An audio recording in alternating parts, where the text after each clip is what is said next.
DadPod episode, I don't know, episode 8, I think, right? Welcome back. We've been away for a bit. We've changed a few things, right? We're going to create a regular episodes around these two beautiful people, right? And we're gonna create themes that all of us work with men, themes that attach themselves to men's journeys, right? First and foremost, let me introduce the panel, the board, whatever it may be. We've got Thomas sporting a new haircut. Well, it's the Turkish Kurdish cut. I went in there and I knew they were doing something a bit too much. So the fade and the comb over, it's more of my white side today. So appreciate that on the Alcoholic podcast.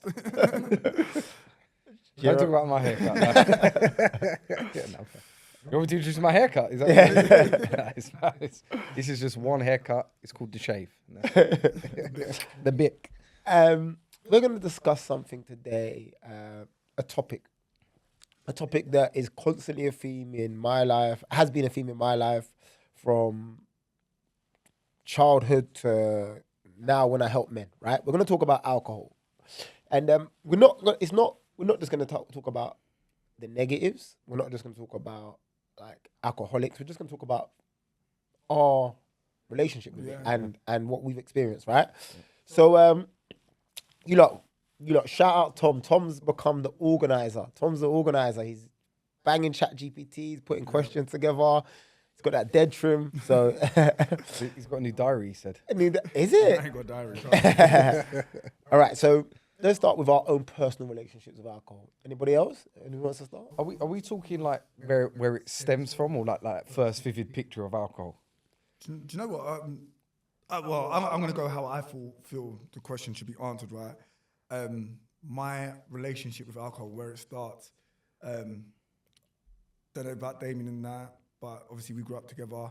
My perspective of alcohol from the offset was I never wanted to drink.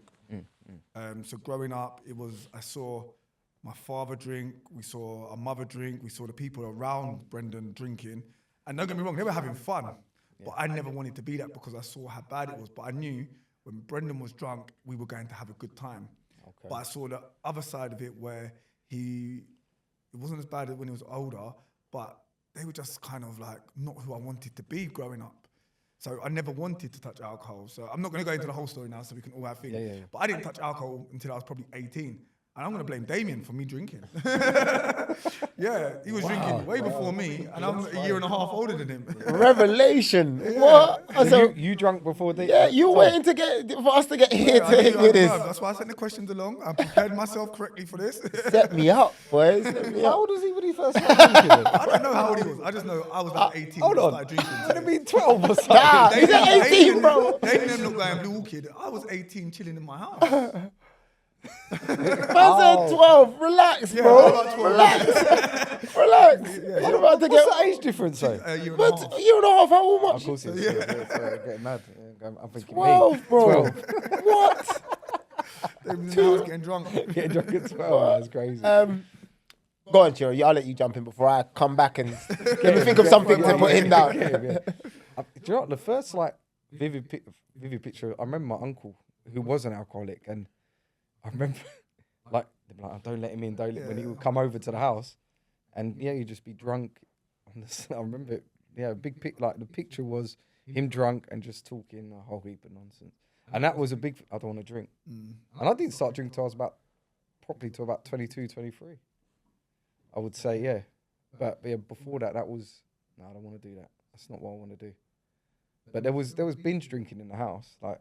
Obviously, I don't want to talk bad on my mum, no, but she would definitely get on the wines on the weekend and have a go, But my dad had I would say, could have like two glasses. And what age did you start drinking? About 22, 23. No way. So don't try to blame me as well. I'm not. There's no blame there. So 20, you never drank beforehand? Or? It would be very cash. Like I'm talking like, nah. I think the first time I ever got drunk was properly, was like definitely in my 22. It probably was, remember that time when It's not you. When I went out with the lads and that. Who was a part of the lads group? Just asking questions. I do, Damo. There's more. There's more. But yeah, I remember, and I got really drunk and I started crying.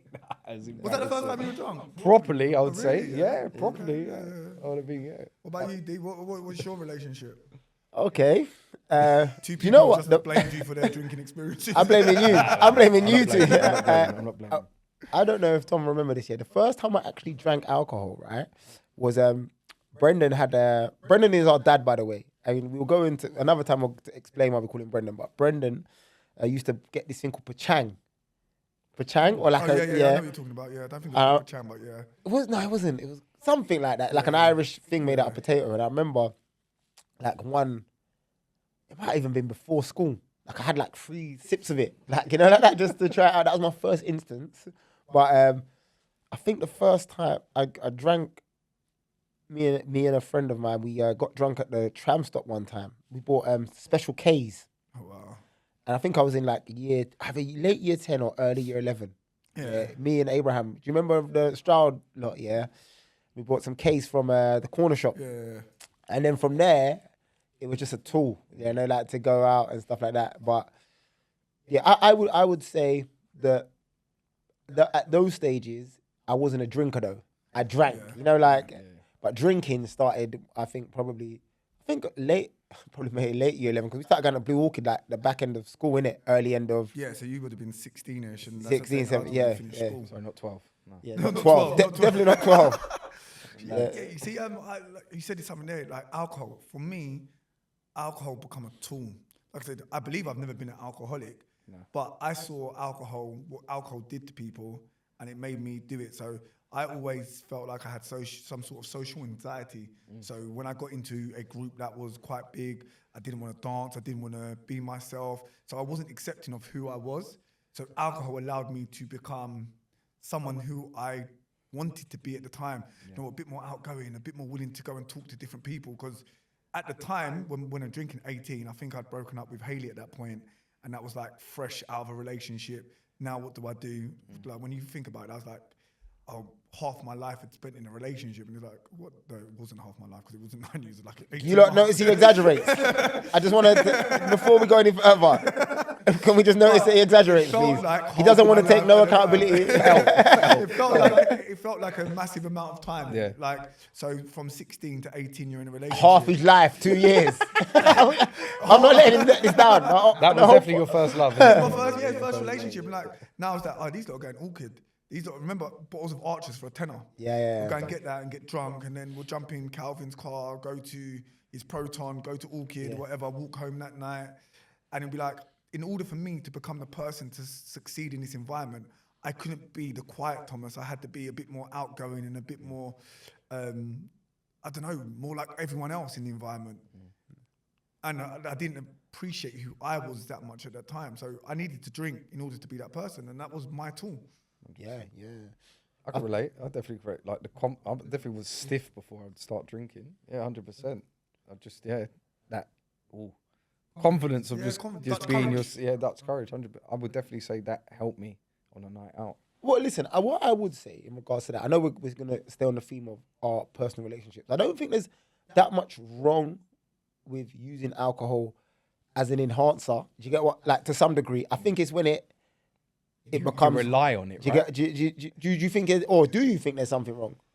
Do you get my I point? think if you can do both, brilliant. I think it's a problem if you can't do it without it. And also, I think it's the extremes of what you went to. Yes. Yeah. And the relationship that you developed with it. Like you couldn't. You was drinking before you got there. Do you remember pre-drinks? I remember one time. I don't think I don't like saying I've, but our other friend, we didn't even make it into the club. I think you lot sent us home. I definitely think, like what you both said there, is when alcohol's a tool to get you somewhere, but you never realise how to become that person without the tool. So yes, you know what, alcohol to go to sleep, alcohol to cure anxiety, to give you more confidence, but then are you turning up to a meeting for work and needing alcohol to get that confidence? Are you becoming, are you not becoming the person you want to be? You say this all the time. What you're running away from and what you're running towards.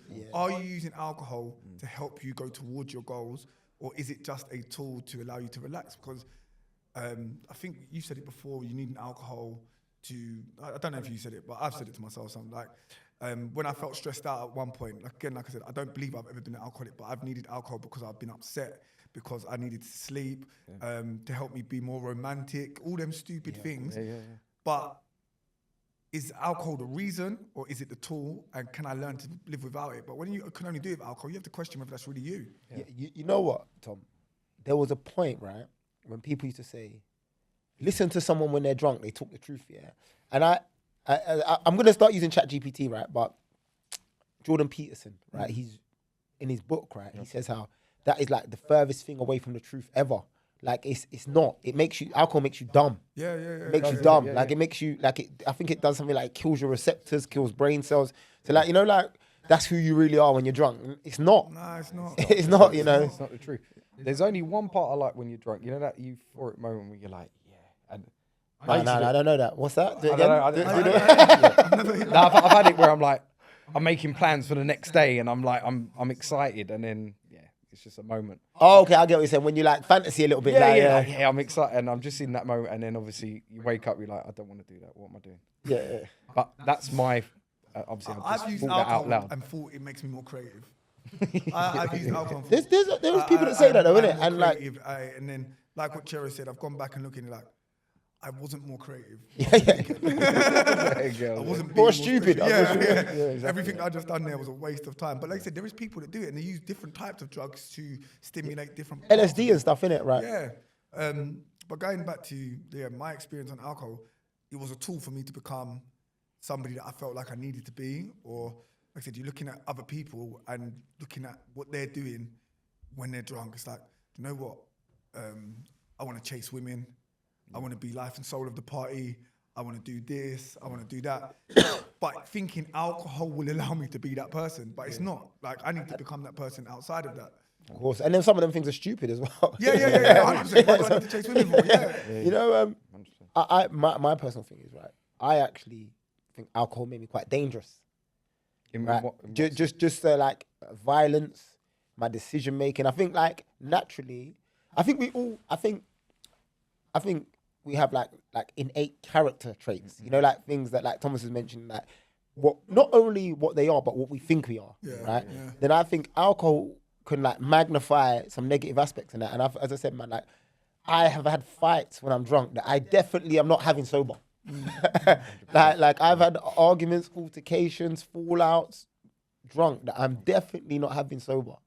You know, whether that's Dutch courage, like poor decision making. Do you understand? I think, like what you said with Jordan Peterson saying, you're not that person. People think that, he's an aggressive person when he's drunk, so that's really him. Yeah. But like you said, no, because my receptors, my proper receptors, which is telling me who I am, aren't operating on a level, and they're allowing aggression to come through.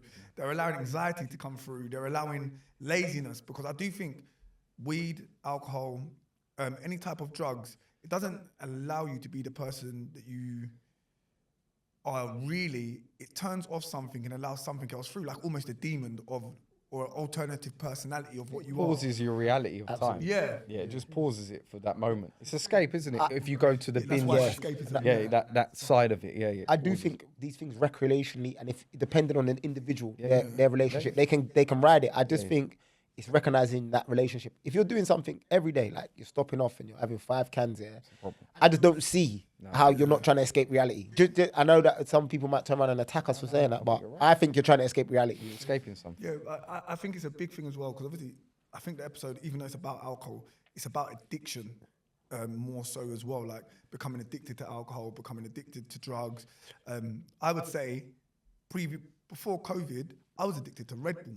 And it would be very hard to it's not doing me no wrong, but so it's very hard to pinpoint you know what, Thomas, you're drinking too, but what's it doing wrong to me? Like alcohol, you can say you can lose your job, you're losing your relationship, you're losing this, but being addicted to other stuff, which people aren't always willing to point out, like why are you drinking so much Red Bull? Because it's not doing you no good to do it. What are you doing it for? Oh, you like the flavor, but you know the caffeine content in it can be essentially hurt you in the long run.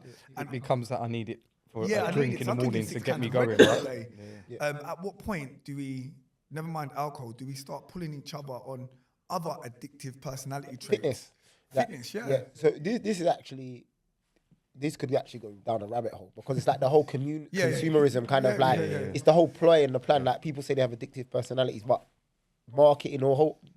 It's here for it. Like, Yeah, it's the it's here reason for a why reason, yeah. we have 15 tracksuits in our wardrobe. You know? Yeah, it's true. I think it's about recognizing who you are with the substance and the space you're in, and how much. What does your pros and cons to that Yeah. particular? Yeah.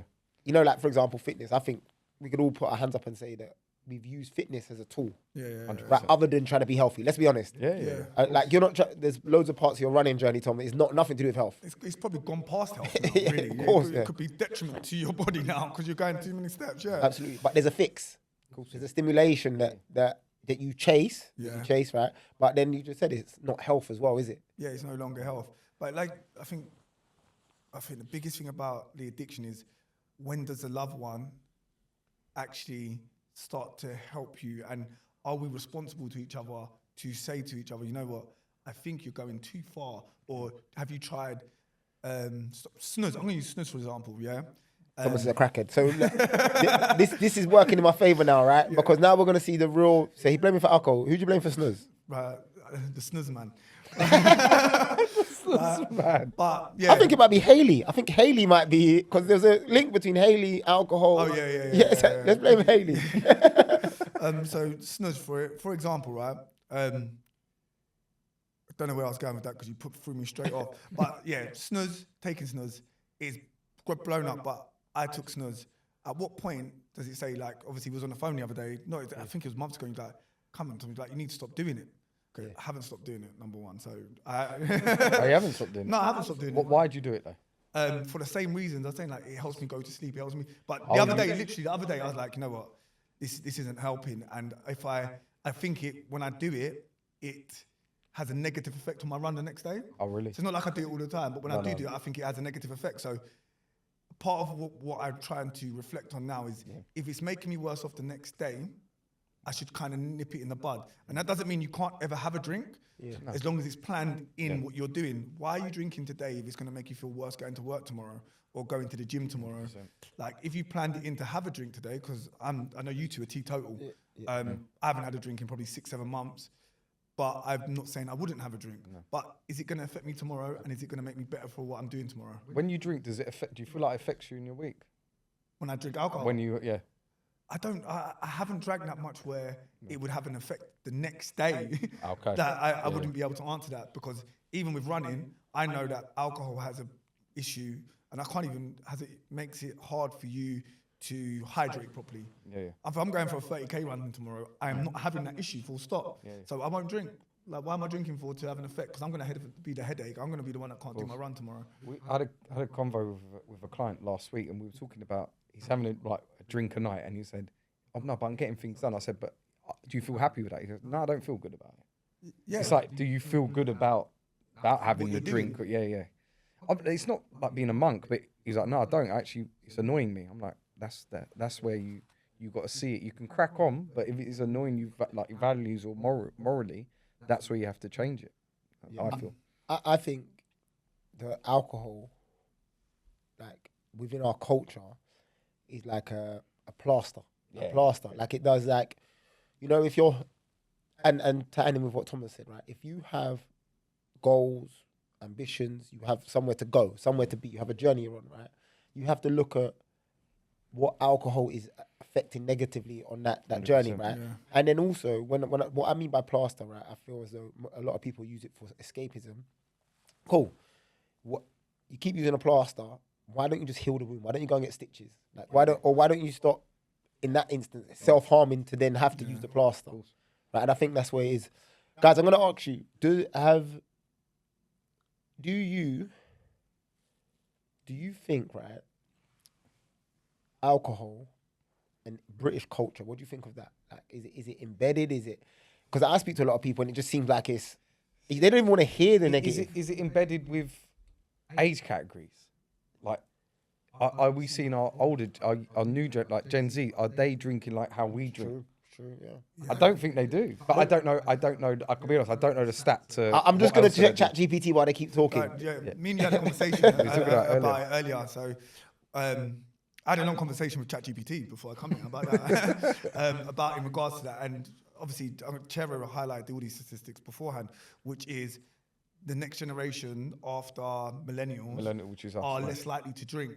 But at the same point, the reason why millennials and before that were drinking was the Industrial Revolution and how alcohol become mainstream because it was hard to get, but the Industrial Revolution made it easier to get.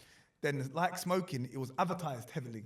So we're able to see alcohol all the time, and they don't know the actual implications of alcohol the same way they didn't know cigarettes, and it become very popular. So now everyone's doing it, and I think that's when it becomes the plaster to society because everyone's allowed to do it. If they created alcohol now, I don't think it would be allowed, bro. I think it would be the most toxic thing ever.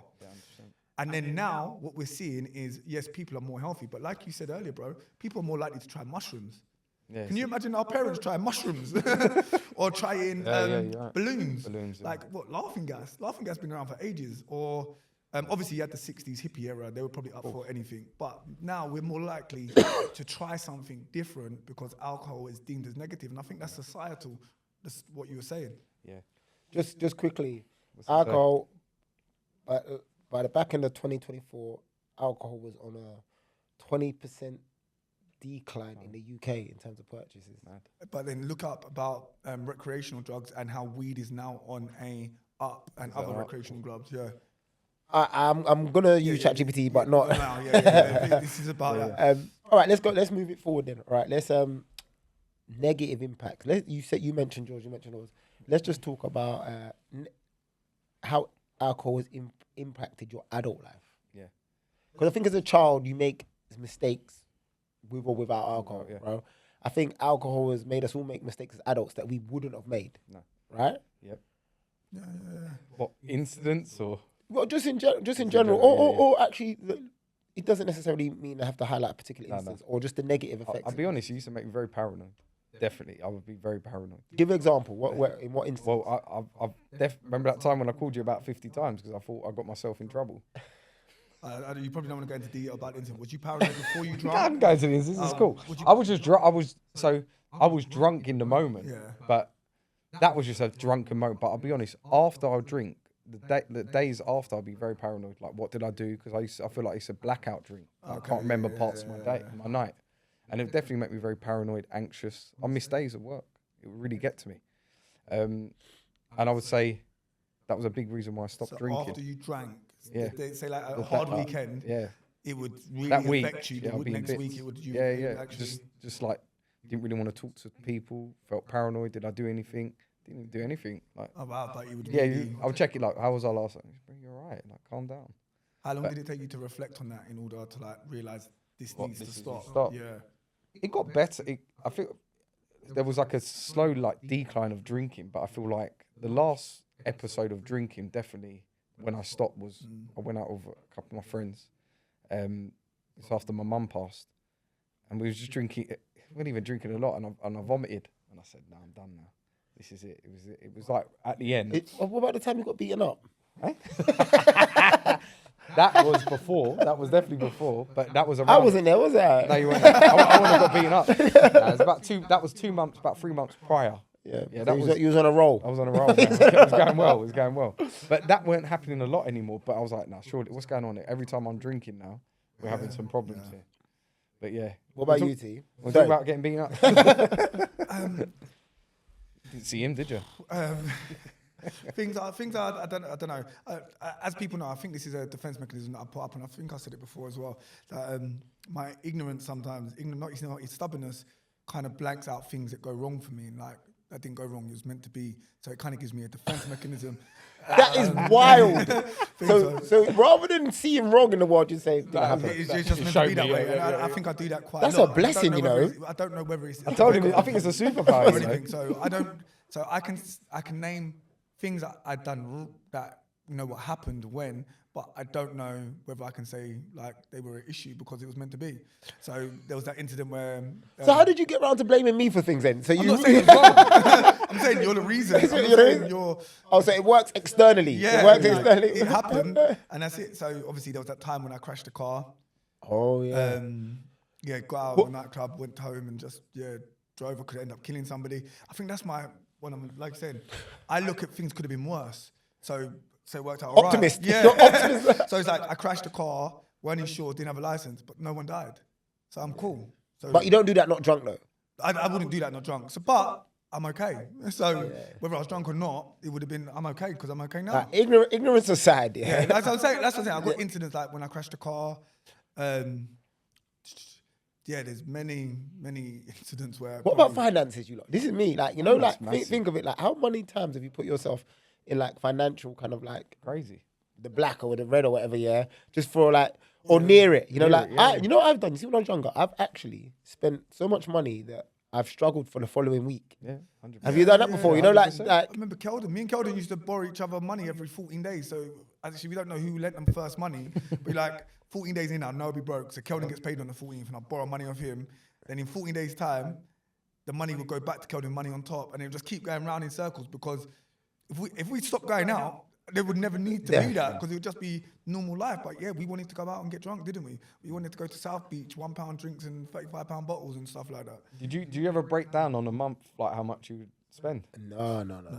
Well, I wasn't in the space mentally to do that. I was Got to just be close to at least £800 a month. Easy. You know what? I think at that point I was earning £800 a month and spend apart from paying rent, all money went on alcohol. Going out. Going out. Like you'd need a new outfit. Yeah. Some my dead shirts and you know, it will go with the trim now though. You know what? I would say that the productivity afterwards used to do my head in. Like the following day afterwards, feeling like a zombie. Even like speaking, I don't know how much like people in my life that still drink heavily, right? The impact it has on them afterwards is crazy. You know, obviously, like when speaking to people that I'm potentially going to work with, right? They justify that all through fun sometimes. Yeah. Like, and this is the thing. I think recognizing what kind of drinker you are. If you're still seeking fun, is that a good word to escape? You know, like if you're every Friday or Saturday you're consuming alcohol to the point where you are like, I'm jolly. I'm so happy that I forget about my bills. Yeah, and this is gonna feel like I'm attacking the working class man because those are the men that seem to work the whole.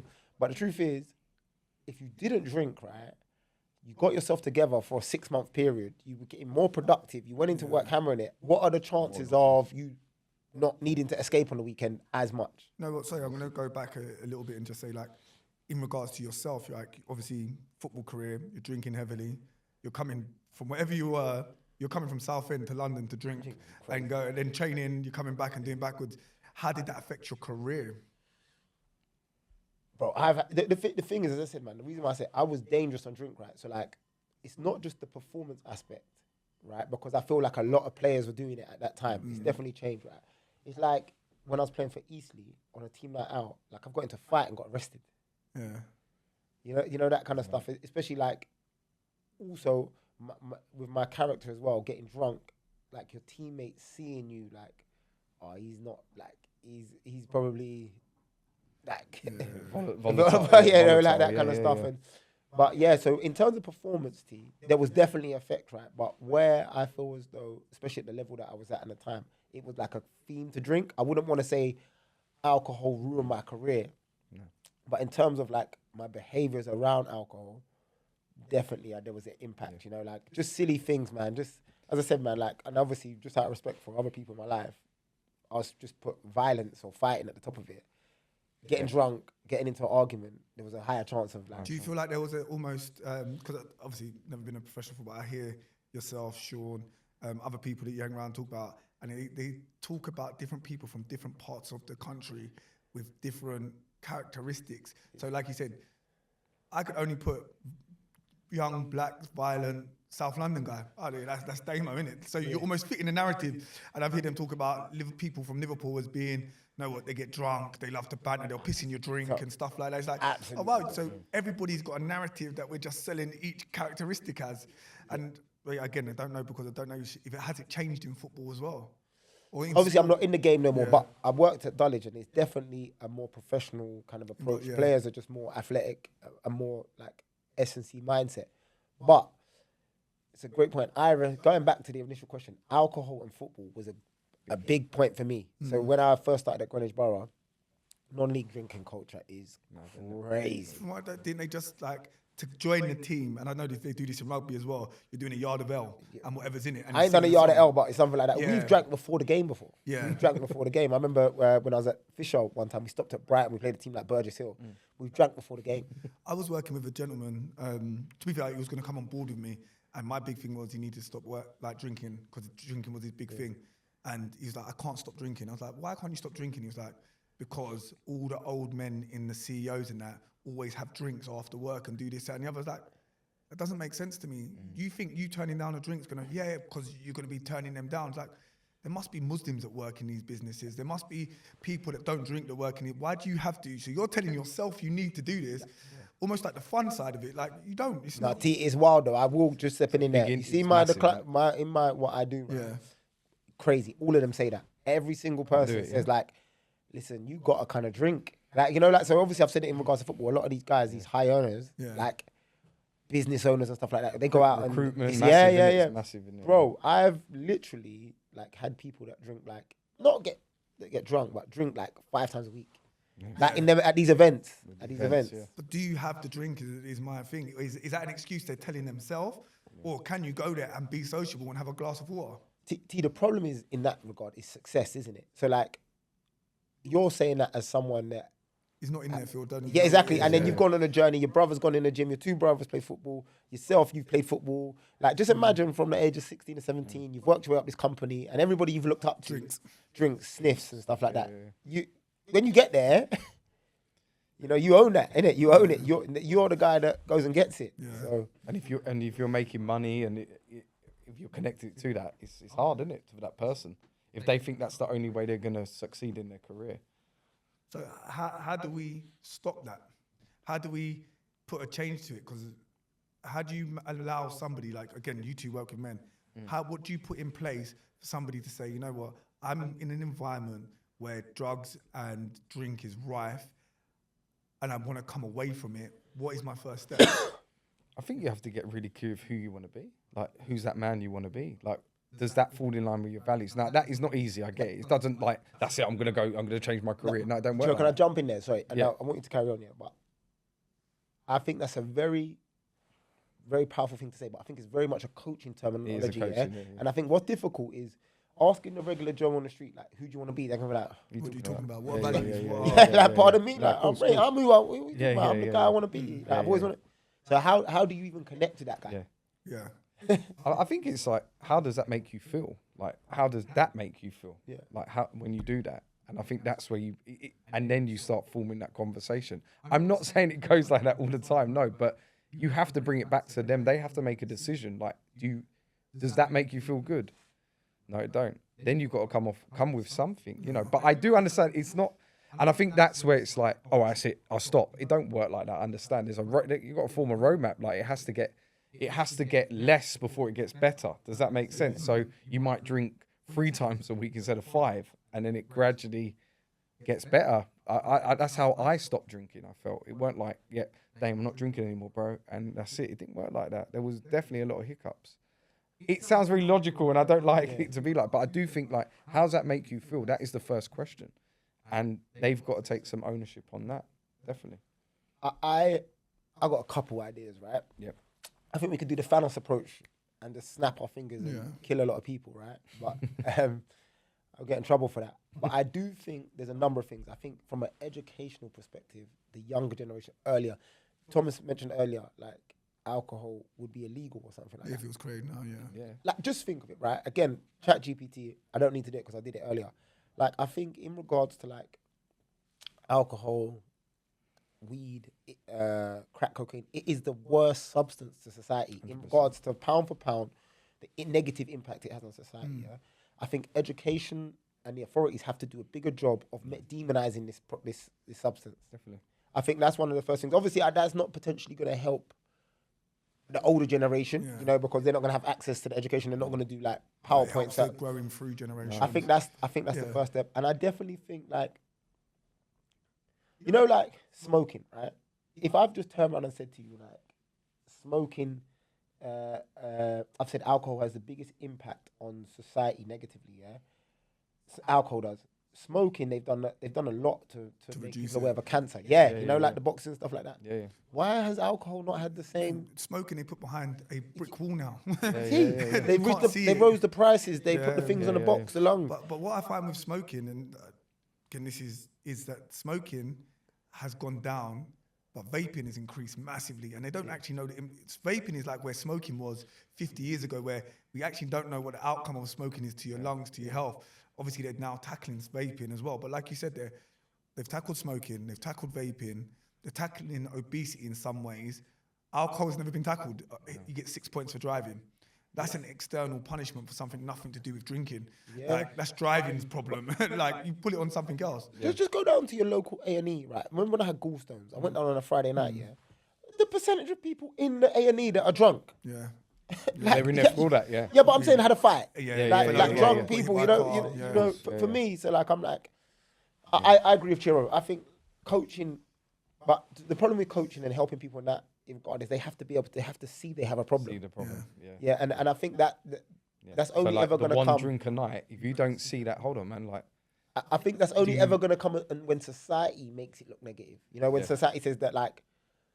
All right, domestic violence. They said domestic violence went through the roof in COVID because people were drinking at home and smashing up their missus. Yeah. Man. You know, I know. So for me, I think as much as I think on an individual level we could have these conversations, I think not until the powers that be demonize this. You could never come in and say, Chiro, I've just had a bit of crack out. What? Yeah, but I'm not putting beer in that category, but I'm saying if you came in pissed and everyone will be like, look at Tom, you know. That's where societal. Yeah. It's so important that we have the ability to judge people. I know people don't like the idea of judging, but that is a massive way on the way society goes. Like how you're judging it. Yeah. If you do crack, you're not around me. Just so you know this. Yeah. So now my choice is: do I want to be in this circle, or do I? So, but when we get to a point of where we're not worried about judgment, or I guarantee you're drinking. Obviously not you. The guy that I was talking about is drinking because your circle is drinking. The guy that's doing crack is doing it, or he's gonna hide it away as long as possible. No one hides fitness away. Not my fitness addiction. You know, it can be. Would you drink again?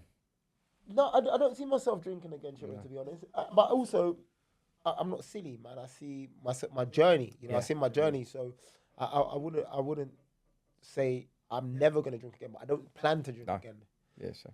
The thing is, that I don't. There's a book, right? There's a book here, and please everyone read this. I like to talk about books because it makes me look smart, right? There's a book. It's called A Brave New World, right? And in that book, right, I think I'll tell you about this all the time, Tom. They talk about society, right? And it's a bit like what's his name, George Orwell type book, right? And they say in order to stop people experiencing like what's really happening in the pains here, they give them this drug. It's called summer, right?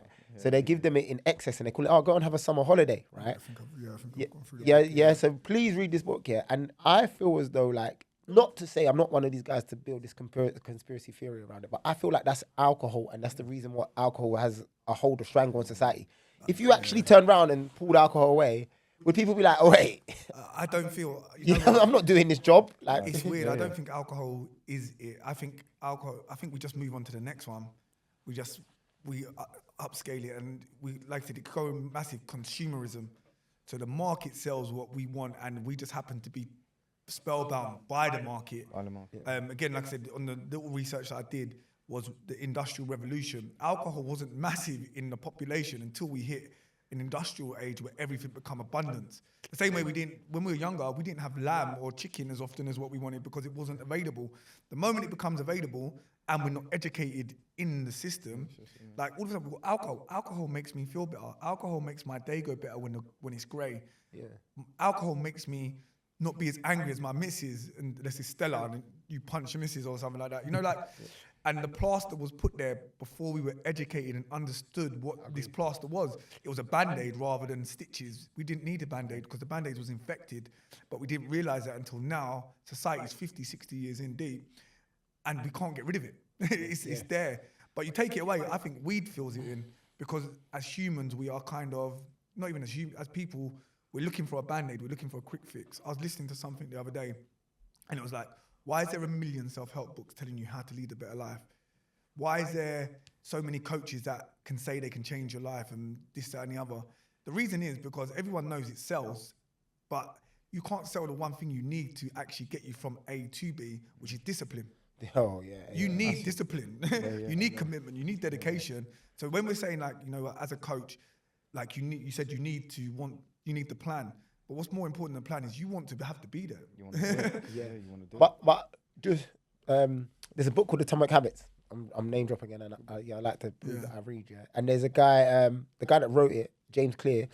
There's a story in there. I know you both read it, right? And they talk about an instance of American soldiers being in Vietnam and getting hooked on opium. Right, and then what happened is when they came back, America were like, we've got a whole epidemic of these guys are going to come back and be crackheads. Bang, didn't happen. 98% of them never took a drug again. Environment, isn't it? Took them out the environment. So that's what I mean about like not, and a good point that we said there, not trying to like necessarily coach everyone out of look, don't drink, the pub's there, just don't go to it. It's maybe from the higher up looking down saying that like it's action, isn't it? I think action is the one. It's like actually, I'm not saying that my kids. Look, they might drink, okay, but I just don't want them. I don't want to have that influence on them. That it was in the household all the time, and that was the norm. You know there was the guy Ben Owen. I put up a post about alcohol, and there was a guy who was an expert, or claimed to be an expert on alcohol. Was it Paul Moore? I'm not sure his name, and he put up a study, and he said that the relationship with alcohol, right, they done some studies, and the thing that they linked to the most negative outcome was the age in which you started drinking or had a. Did you read it? It was like he was saying. So if the earlier you start drinking, your first drink, right? The people that have their drink the earliest point, tend to go on to have. Okay. Yeah, I didn't read the study, but he put it up, and that was the outline. Nice to read because like it's your developmental stage of your brain and addiction. Absolutely, that really affects you. And I can see where now, even though alcohol is not popular as what it was, the other things will be more popular to the kids because the developmental age of them starting TikTok and seeing things that they shouldn't be seeing because they're not mentally developed enough to process it properly. Now starting different types of addiction from a different age. Like now they're addicted to scrolling, doing stupid TikTok challenges where kids are dying. I think that could be what the future is. Maybe not alcohol is the addiction or smoking. The addiction is the stupid stuff, the consumerist stuff that they're just throwing at us. What as we near to the end, like, so what would be your summary on it all in terms of like, or going back? Would you tell yourself not to drink at all? No. It's a good question. To the stage of like blackout, yes. Don't do that, man. Like, don't drink to get paralytic or drunk. I wouldn't want to go there again. No. For a moment, as in like just a drink and enjoy, but I don't think I ever done it for that. I didn't drink in the week. I never drunk in a week really. It was Saturday, Sunday. It was the binge drink. Rather the binge, It was the moment. I've never been someone that can drink 2 days in a row. Like maybe even 1 week. Like it ruins my body. But what I would say I wouldn't even say myself. I'd say going forward now. Like I said, it's been 6 months since I had a drink. You don't need a drink to comfort. So I don't need a drink because I'm going to sit in for something to eat. I don't need a drink to sit around people. I do what I need to do and be comfortable in myself. And I think that's the most important thing for me to think, like, why am I having, just because I'm eating, I need a beer or a whiskey or something like that. I don't like the flavour to it. Why am I doing it? Exactly. So why have a water? And this is my daughter Mimi has put me onto this. She hasn't touched a fizzy drink or anything since September last year. And so I was like, you know what, if she can do it, I'm only going to drink water. So I've only drank water since January. And it's made me really think like, I don't need Coke. I don't need Dr. Pepper. I don't need these fizzy drinks in life. What did I want them for? I literally preferred them because they were ice cold coming from the fridge. Just put a bottle of water in the fridge.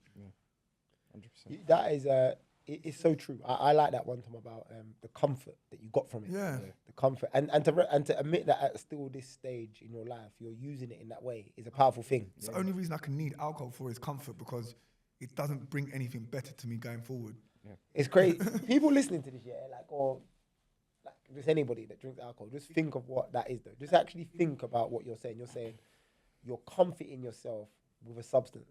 But not only just that, because I feel like food and so many things fit into that category. That thing has so many negative effects. Yeah. It doesn't bring you no better going forward. And you said it, one of you two said it from the thing. When you really look at what something is bringing to you, then you can actually understand why you're doing it. Yeah. Because if you're just drinking it, you say, oh, you know what?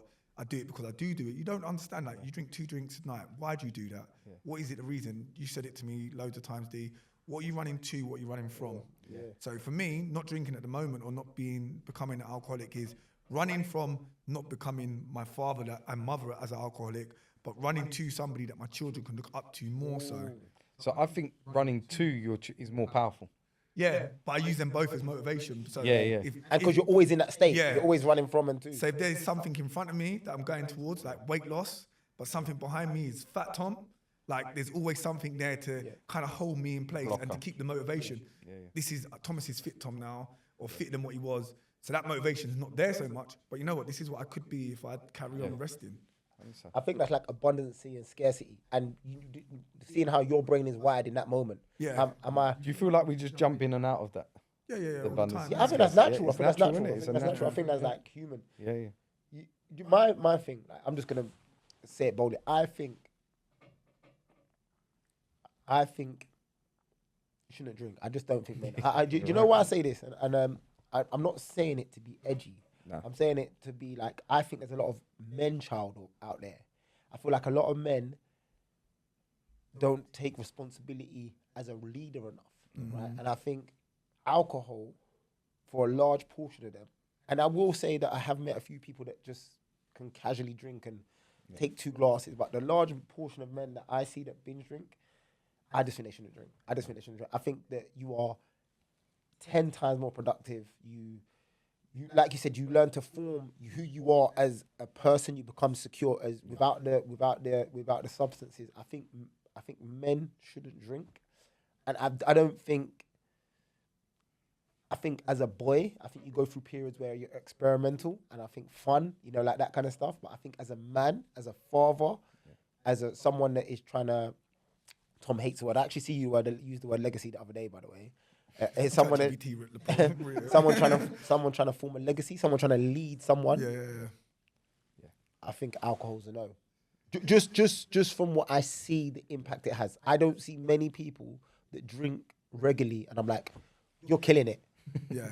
You're right. And someone would question me and say, look, I make a lot of money. I'd be like, but you're not killing it.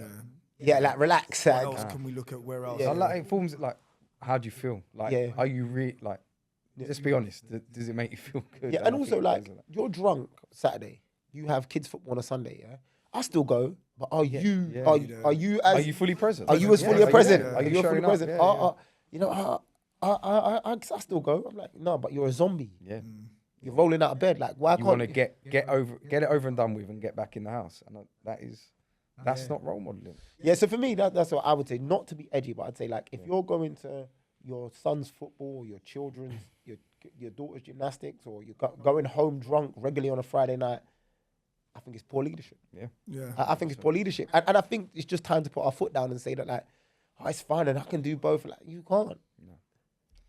You don't have to be an alcoholic to have a problem, and that's the one. That's a good one, because at the top of the top of the pod today, Thomas said, "I never thought I'd been an alcoholic," and I think that's the most like reoccurring sentence. I drink, but I'm not a relax. There's more to this story, Like if you was an alcoholic, that person you was talking about would probably say like, "Bro, you're drinking too much." Yeah, but you don't need to wait for the issue to happen. If you can't say no, or you're doing it and you're not happy with it, your relationship with alcohol is bad. So you have a problem. But T, what is an alcoholic? Like, there's alcoholic dependent people that need to drink. But what is an alcoholic? If you've got a problem with it, if you're fat, are you just saying you're not fat because the person next to you is fat? You're not in the hospital. You're right. Yeah, is that the instance? But listen, it's been great. Have you lot got anything to conclude? Have you got anything to say? Do you know what? I would like to say, obviously, I drink, and I don't think I will stop drinking, but that doesn't mean I will drink, if that makes sense. You said something earlier and it's like, do you know what? I don't think I'll ever say I'm a vegan even if I stop eating meat. Not because I'm not going to eat meat, because I'm always willing to change and adapt in different perspectives and thoughts. So I'm not eating meat. I'm not a vegan. But I agree that we need to ensure that our young people are getting the best head start that we can. And the only way to do that is being that example. To be that example, you need to either cut down how much you're drinking or don't drink at all. Then that's what we've got to kind of how we've got to run society and go to a point where people in your circle, we use drinking because I think drinking alcohol is the gateway drug for every drug because it's the easiest to get. We need to hold people responsible smoking weed, doing heroin, doing snus, tobacco. But anything that we can do that we can hold people accountable to in your circle, because it's not about outside your circle, it's about inside your circle, and say, you know what, how can I help you overcome this? Because it's not having a positive impact on your future. Whereas even if it's obesity, all of that, I think we need to have that conversation. How is this helping you and your children and your relationship? If it's not, how can I help you? But then it's about being honest and open in conversations, and can we have them conversations amongst ourselves? Absolutely. Definitely.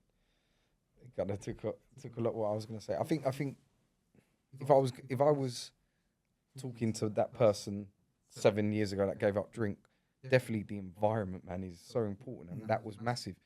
No, like the journey. Obviously, Damo started like not drinking. I was like, do you know what? I'm gonna go with that. And if you're spending time with people that are not doing it, it really helps, man. Yeah, it really helps. Absolutely. Yeah. That really helps. So that will be the first. How long check have you your been environment. drinking? 7 years. 7 years. How long have you doing? 7 and a bit. Yeah, a bit longer. Yeah. And you weren't you're not a big drinker anyway. I don't. But I'm just saying, I'd never say that I'm not. No. Something. No, hold him accountable, Cheer. I'm about to go get a bottle of Hennessy.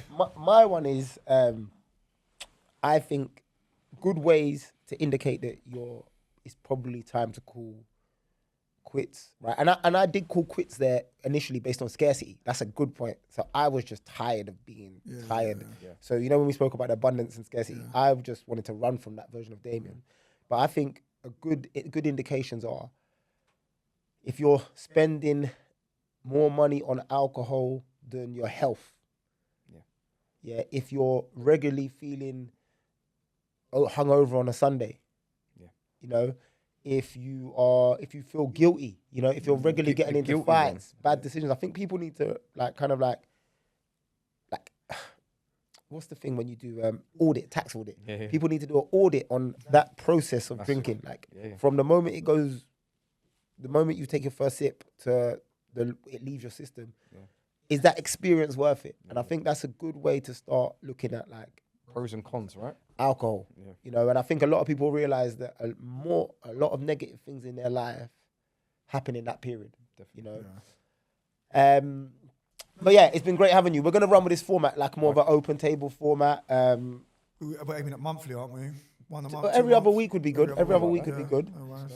Please hit us with suggestions. I think we've got some topics coming up. Hit us with some suggestions. Like, share, and reach out if you need help, man. We're here. In the comment section, can we get a rating of Tom's hair, please? Right. What about mine? I don't know if he can zoom in. The editor can zoom in. He's got a comb over. He actually has a comb over. He took it off. No, he's gone now. He's trying to scrub it out. He's got a comb over. He's gone to a Kurdish barber and got a comb over. But listen, thank you very much for watching the Dad Pod. We'll see you soon. Bye.